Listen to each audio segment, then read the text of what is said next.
تو نبی پاک صلی اللہ علیہ وسلم پھر آگے بڑھے.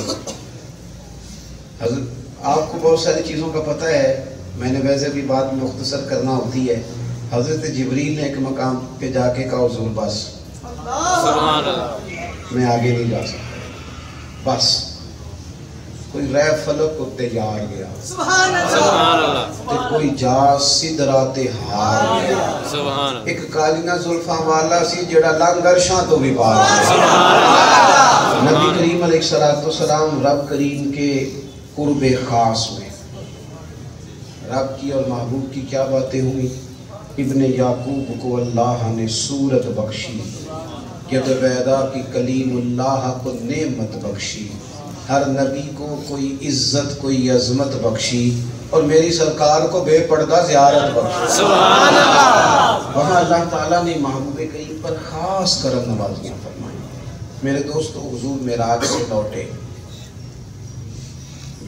میں ایک درویش کو پڑھ رہا تھا، انہوں نے ایک کمال بات کی. کہنے لگے وہاں جا کے قرب خاص میں لوٹ آنا. سبحان اللہ. وہ کہنے لگے جانا اتنا کمال نہیں جتنا اتنا کچھ دیکھ کے امت کے پیار میں واپس آنا کمال. واپس آنا. محبوب کریم صلی اللہ علیہ وسلم واپس تشریف لائے. فرمایا بھائی میں، اور پھر حضور نے اعزازات ذکر کیے. فرمایا عمر میں تمہارا مکان دیکھ آیا ہوں جنت میں. بلال میں نے تمہارے چلنے کی آواز بھی سنی ہے جنت. پھر محبوب پاک صلی اللہ تعالیٰ علیہ وسلم نے فرمایا میں سورہ بقرہ کی آخری آیتیں بھی لے کے آیا ہوں، سورہ آل عمران کی. پھر فرمایا میں سورہ فاتحہ بھی تمہارے لیے لایا ہوں. التحیات کے الفاظ کا معراج میں آنا بھی ایک روایت میں ملتا ہے. اور نماز کا تحفہ بنی، معراج کا تحفہ بنی نماز. نماز معراج کا تحفہ. مدینہ شریف سے آنے والی کھجوروں کی قدر کرنا بڑا ہی ضروری ہوتا ہے. حرم شریف سے آنے والے رومال کو سر پہ لپیٹ کے دل ٹھنڈا محسوس ہوتا ہے. آب زمزم پی کے انسان روحانی تسکین محسوس کرتا ہے. جو تحفے مکے اور مدینے سے آئے، وہاں سے جو تسبیح بھی آئے لوگ اسے چومتے ہیں، حالانکہ پتہ نہیں کس ملک میں بنی ہے، پر مدینے سے تو ہو گیا یہ نسبت تو ہو گئی ہے نا. لوگ اس کو چومتے ہیں. تو جو حرم شریف سے ہو کے تحفہ آ جائے وہ اتنا قیمتی ہے، اور جو تحفہ خود محبوب لے کے آئے. نماز کا تو ہمارے ساتھ یہ حال ہونا چاہیے تھا کہ ہر چیز رہ جاتی نماز نہ رہتی. اللہ نے تحفہ بھیجا نا محبوب کے حال. نماز کے ساتھ تو ہمیں اس طرح جڑ جانا چاہیے تھا کہ ہماری زندگی کے معاملات نماز کی صورت میں ترتیب پاتے. یہ فجر کے بعد کروں گا، یہ ظہر سے پہلے کروں گا، یہ ظہر کے بعد کروں گا، یہ بعد عصر کروں گا، یہ بعد مغرب کروں گا. ہماری ساری ترتیب بنتی نماز کے ساتھ. میں کیا کروں؟ ہماری ملت میں چلن نہیں پیدا ہو سکا نماز کا. میں اکثر کہا کرتا ہوں کہ ہم وہ لوگ ہیں جو ابھی تک لوگوں سے نماز کا وعدہ لے گئے. وہ جو انقلاب ہے نا 4.5 ارب کافر کو مسلمان کرنے کا، اور وہ جو پوری دنیا میں دین کے جھنڈے کے لہرانے کی بات ہے، وہ تو ابھی بڑا لمبا پروسیس ہے ہمارے سامنے. لیکن ہم تو ابھی تک لوگوں سے نماز کا وعدہ لے رہے ہیں، نماز کا. اور سمجھدار آدمی، عقل مند آدمی، باشعور کاروباری بندہ، وزادار، زمانے کے اتار چڑھاؤ سے آگاہ، اسے کہتے ہیں نماز پڑھتے ہو؟ تو وہ کہتے ہیں جی میں نے جھوٹ نہیں بولنا، سچ بولوں گا. بڑے بڑے اطمینان سے کہتے ہیں سب جھوٹ نہیں میں بولوں گا، فجر بھی مجھ سے پڑھی جائے. اور میرے دوستو اللہ تعالیٰ سب پہ رحمت کرے. خدا نہ خواستہ صبح کوئی تکلیف ہو جائے تو اٹھنا ہے کہ نہیں؟ کوئی دروازے پہ دستک ہو جائے تو اٹھنا ہے کہ نہیں؟ خدا معاف کرے کوئی غم کی خبر آئے تو فجر میں اٹھنا ہے کہ نہیں؟ تو اگر ذاتی دکھوں کے لیے سویرے اٹھا جا سکتا ہے تو رب کی محبت میں نہیں اٹھا جا سکتا؟ اللہ کے حکم کی اطاعت میں نہیں اٹھا جا سکتا؟ نماز کے ساتھ اپنی دلچسپی، نماز ہمارے پاس تحفہ ہے. میں اکثر کہتا ہوں جو 5 وقت نماز پڑھتا ہے نا وہ سب سے بہترین معراج مناتا ہے سب سے. لیکن ہمارا حال یہ ہے کہ ابھی آیا نا معراج شریف، شب برات، رات کو عبادتیں ہوں گی، بڑی بڑی اونچی رونے کی آواز آئے گی مسجدوں سے. توبہ کس کو کہتے ہیں؟ پچھلے گناہوں پہ شرمندہ ہونا. آئندہ نہ کرنے کا عہد کرنا، پکا ارادہ کرنا کہ آئندہ گناہ چاہیے تو یہ نہ کہ شب برات آئے، شب قدر آئے اور اتنے سارے لوگ ہر مسجد میں توبہ کرتے ہیں تو سویرے پتہ چلے کہ جناب 60% کرپشن ختم ہو گئی، 80% لوگوں نے ملاوٹ چھوڑ دی۔ شب رات آئی ہے نا، توبہ کی نا لوگوں نے، شب قدر آئی ہے، توبہ کی، پتہ چلے کہ سوسائٹی میں جناب 90% جھوٹ ختم ہو گیا کیونکہ توبہ جو کی تھی کل۔ صبح 20 درجنوں سینکڑوں بزرگ آ کے کہیں خدا کا شکر ہے شب برات آئی ہے اور میرے بچوں نے مجھ سے معافی مانگ لیا، انہوں نے کہا آئندہ آپ کی کبھی بھی کوئی بے ادبی نہیں کریں۔ بھئی یہ تو ہوا شب برات کا منانا، لیکن ساری رات رونا اور جھوٹ چھوڑنے کا ارادہ ہی نہیں، اونچی اونچی آواز میں تڑپنا اور صبح ملاوٹ چھوڑنے کا ارادہ ہی نہیں۔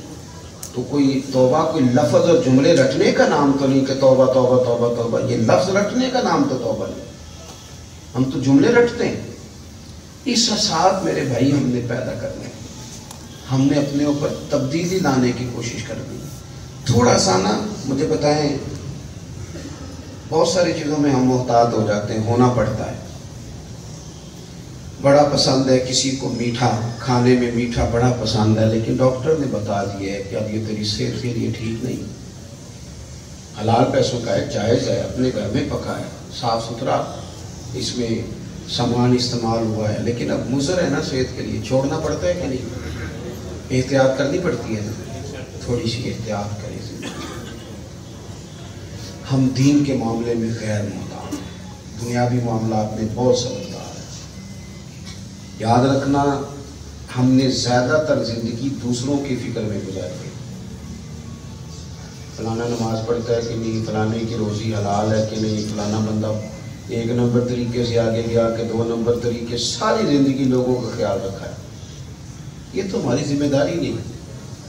اگر کسی میں غلطی نظر بھی آئے تو ذمہ داری تبلیغ کرنا ہے یا دعا کرنا ہے، یہ تو ڈیوٹی نہیں کہ لوگوں کا خیال، ہماری تو ذمہ تھی اپنا خیال رکھنا۔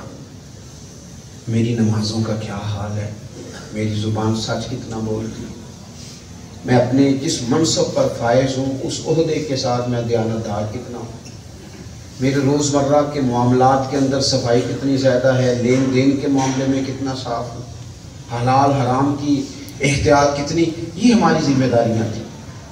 لیکن ہم تو ساری زندگی دوسروں کا خیال رکھنے میں گزار دیا۔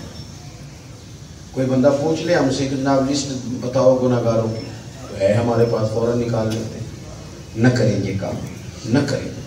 اپنی نماز کے معاملے میں بہت زیادہ اور نماز سونی کر کے، یعنی بھاگ دوڑ والی نہیں، سونی کر کے، سنجیدہ کر کے، اچھا وضو کر کے، ذرا مسجد میں وقت پہ آ کے، اور مہربانی کرنی ہے دوسرے نمازیوں کو بھی پریشان نہیں کرنا۔ میں بڑی گزارش کروں گا آپ سے، بس میں بات سمیٹنے لگا ہوں۔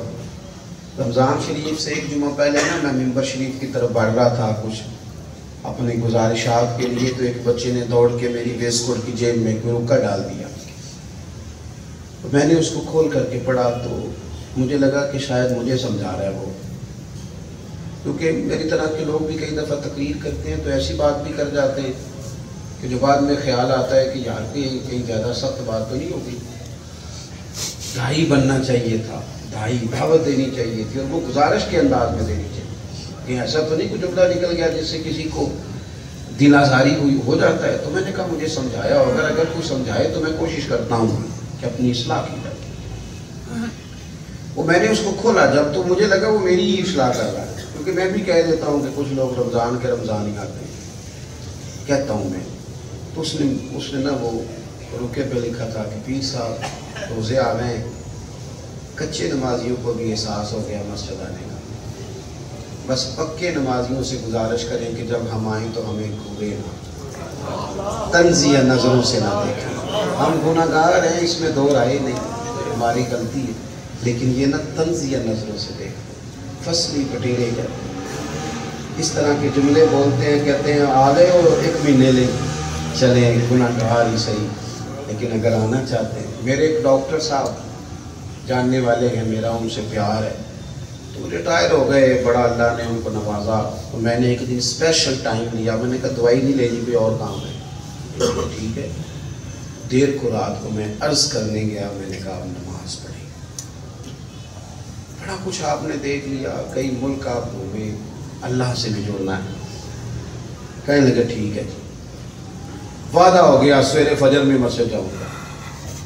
پھر کوئی 15-20 دن کے وقفے سے میری ملاقات ہوئی، تو میں نے بڑے دبے لفظوں میں کہا وہ نماز کے لیے گزارش، کہنے لگے میں پڑھتا ہوں پر گھر میں، اس لیے کہ ساری عمر گیا نہیں، تو اب لوگوں کی نظروں کا مقابلہ نہیں کیا جاتا، لوگ عجیب و غریب سوال کرتے ہیں، کچھ کا خیال ہے کہ بڑھاپے میں یاد آ گئی تجھے نماز، اور کچھ کا خیال ہے کہ کوئی کام تو نہیں اڑ گیا جو مسجد آنے لگ گیا، نہ کرے۔ ہم نے تو لوگوں کو قریب کرنا ہے نا عزیز، پیار کرنا ہے، ان کو قریب لانا ہے، شاباشی دینی ہے، محبت کرنی ہے۔